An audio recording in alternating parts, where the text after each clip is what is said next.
jaamacadda Togdheer University ee magaalada Burco ayaa munaasabad ballaaran u qabatay ku dhawaad 500 oo arday oo kamid ah ardaydii ka baxday dugsiyada sare ee gobolka Togdheer sanadkan ay ku jirno oo ay siisay jaamacaddu tababaro xirfadaha kala duwan xafladan oo ahayd mid si heer sare loo soo agaasimay kana dhacday hotel Nasteex ee magaalada Burco ayaa waxa ka qayb galay mas'uuliyiin ka socotay wasaaradda waxbarashada iyo tacliinta sare maamulka degmada Burco aqoon-yahano arday waalidiin maamulka iyo macallimiinta jaamacadda Togdheer iyo marti sharaf kale ugu horeyn waxa ka hadlay munaasabada gudoomiyaha jaamacadda Togdheer Fuaad Aadan Cabdi oo si qoto dheer uga warramay ujeedooyinka aqooneed ee jaamacaddaasi isla markaana ka dhawaajiyay inay dhawaan bilaabayso jaamacaddu master program sidoo kale ay bixinayso deeqo waxbarasho lacag la'aan oo ay siinayso ardayda kaalmaha hore ka galay dugsiyada sare isla markaana ay ugu dirayso jaamacadaha dalka Suudaan sidoo kale waxa ka hadlay madasha hormuudiyada kulliyadaha jaamacadda Togdheer gudoomiyaha wasaaradda waxbarashada iyo tacliinta sare ee gobolka Togdheer Xasan Jaamac Warsame ku-xigeenka duqa degmada Burco محمد حسن جامع حضي قدوميها هيدا نور الحياة الخيرية عبد الله حسين براوي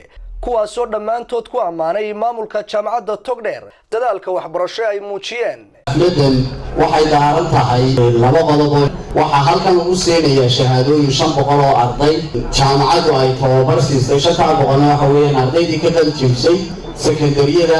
jaamacaddu waxay tababar ka siisay xilligii ay sekondariyada dhiganayeen ujeedada tababarkani wuxuu ahaa in ardayda la baro waxa loo yaqaan xirfadda nolosha waayo waxaanu darisnay research aanu sameynay arday sekondariye ka baxday inay tahriibeen qaarina ay fakalkii ay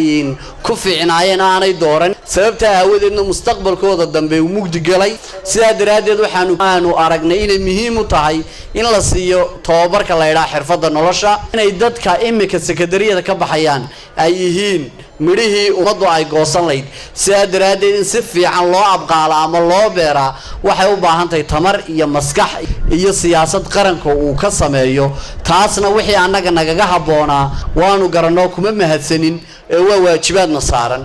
jaamacaddu waxay u taagan tahay tayeynta ummadda ama bulshada ay ku dhex nooshahay inay fahanto baahiyaadka waxbarashada ay u baahan tahay waananu fahanay waxaana tusaale waa caawa kulankan aynu isugu nimi haddaba haddii aad jeceshahay inay dadkaagu horumaraan